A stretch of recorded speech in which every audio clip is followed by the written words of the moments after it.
I'm Vitalik Buterin, the inventor of Ethereum. Hi, I'm Charles Hoskinson. I'm a core developer of the Ethereum project, and I'm a theoretical mathematician and computer scientist.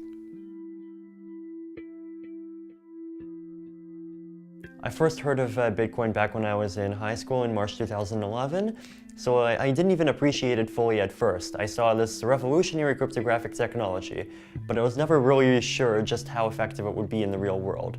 And it was at that time that the Bitcoin price first went up from about 13 to 100, and the community suddenly got much larger, and I realized that at that point that Bitcoin is going to be much larger than I ever thought it would be, and I had a unique chance to participate, to have a much larger participation in the Bitcoin project.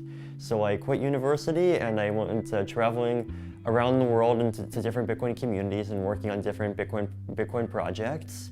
And through that, I worked on colored coins, Mastercoin, all of these sort of cryptocurrency 2.0 protocols. And I was extremely excited by the potential that these protocols bring. Well, after I segued from mathematics, I went into cryptography, and there's a nice relationship between the two. Over time, many people kept telling me to read Satoshi Nakamoto's white paper, the person who created Bitcoin. And back in early 2013, I decided to do that. And then I was instantly immersed in this amazing community and these amazing projects. And so I said, I have to get involved. So the very first thing that I did is I started an organization called the Bitcoin Education Project. And our goal was to aggregate the best and brightest in the community towards producing content to teach people about Bitcoin and what makes the technology very special.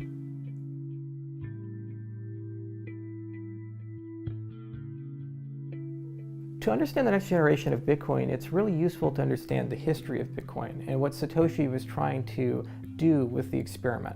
So Satoshi started trying to test two concepts at the same time. Satoshi said, well, I have this notion of a database, the blockchain, and I want to store information in the blockchain and make it near impossible to remove that information, and I want the whole world to have a copy. I want it to be a very transparent and open ledger. Second, I want to have a transaction system that allows me to move positions in this ledger from one party to another. So in essence, he was building essentially a currency that doesn't require any intermediaries or third parties.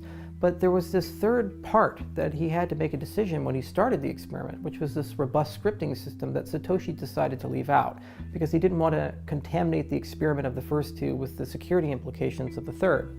So now, 5 years later, we've had a lot of amazing innovation, and we've gotten to the point where we've learned enough that it's now possible to implement a scripting system. So the future of Bitcoin, the next logical step in the movement, which many people are very excited about, is this idea of implementing a Turing-complete scripting language.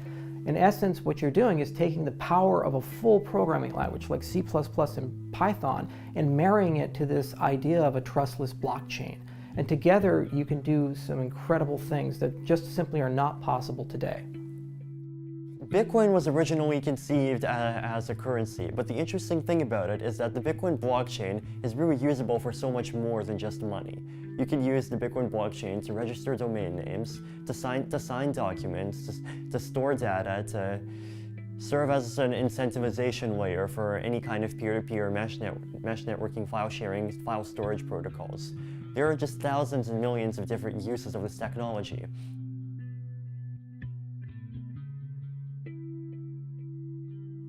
Ethereum is a project that's attempting to do that. We're taking a very beautiful, very simple Turing-complete programming language, we're combining it with a blockchain, and we're putting it together in this incredibly elegant foundation that allows everybody to implement things like smart property, smart contracts, their own version of Dropbox on top of that platform. And the goal is to be agnostic, it's to be neutral, it's to allow everybody to come in to innovate.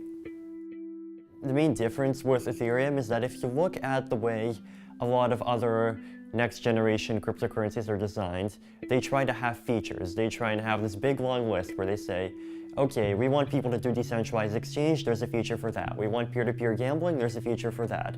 We want savings wallets, there's a feature for that. We want Namecoin, there's a feature for that. So Ethereum takes a completely different track. We do not try to be the Swiss Army knife of cryptocurrency and have every single feature tacked into the box. Instead, Ethereum has a built-in universal Turing-complete programming language, and we let you build whatever features you want on top of it.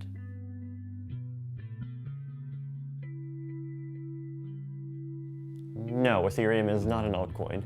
Ethereum is going to be 10,000 altcoins, and decentralized exchange between all the altcoins, and extremely advanced metacoin protocols, and decentralized Dropbox, and identity systems, and reputation systems, and thousands of other protocols that we have not even imagined yet. There are just so many different protocols that could benefit from some kind of integration with Ethereum simply because we offer such a powerful toolkit. I think this might be the missing link, not just for cryptocurrency, but even for the whole sphere of peer-to-peer protocols as a whole. What's so amazing about Ethereum is it's like a giant workshop with tons of beautiful tools that people can use to implement things that have already been done, but now in a way that doesn't require trust of a third party. Many people use Dropbox, for example. With Ethereum, with just a few dozen lines of code, you can now implement a completely decentralized version that has no third-party control.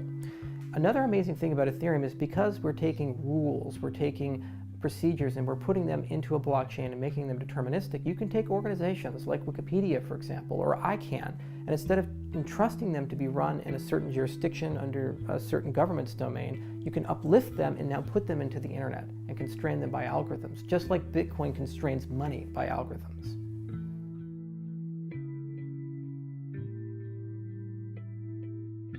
A distributed autonomous organization has a wonderful legacy as a term in the Bitcoin community and actually in computer science in general. There's this idea of an autonomous agent, something that's written software that does things for you. It's kind of like an AI notion.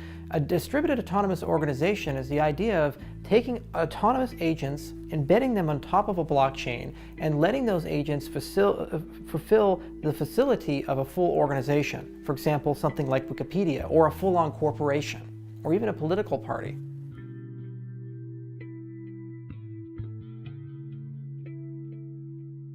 A contract is the fundamental building block of Ethereum. So any kind of advanced transaction type, any kind of script, any kind of decentralized application that you want to build on top of Ethereum, you would be using contracts to do it. So a contract is like an autonomous agent. It lives fully inside the Ethereum network, and it has some code that's executed by all the Ethereum nodes. So when you send a transaction to a contract, the contract executes its code, changes its state, and it might send some transactions back out. And you can write the code of a contract to do whatever you want it to do.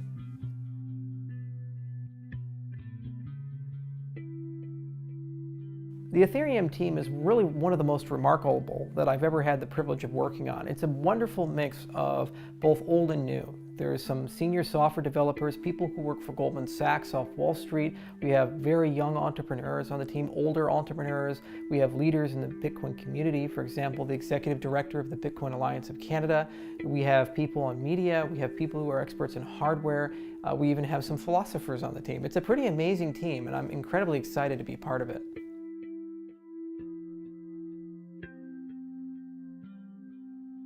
My hope for Ethereum is that it's going to change the way that we view trust. It's going to change the way that we use the internet. It's going to slowly but surely take things that we do today and move them to a new paradigm where not only are they simpler, they're more fair, they're more global, and they're more accessible to the world. If Bitcoin is money over the internet, Ethereum is like relationships over the internet. So, to put it another way, Bitcoin is sort of like the internet of 1995, with static web pages, which is revolutionary in its own right, but not much else. Ethereum, on the other hand, is like the internet of today, which has advanced graphical interfaces and built-in programming languages that lets you do any kind of applications that we can possibly imagine. The creators of the technologies that underlie the internet today did not imagine that people would be building Gmail on top of it, or Facebook on top of it, or Bitcoin wallets on top of it, and yet we are, because the internet of today is truly designed as a platform for innovation. And that's what I want to see Ethereum become as well.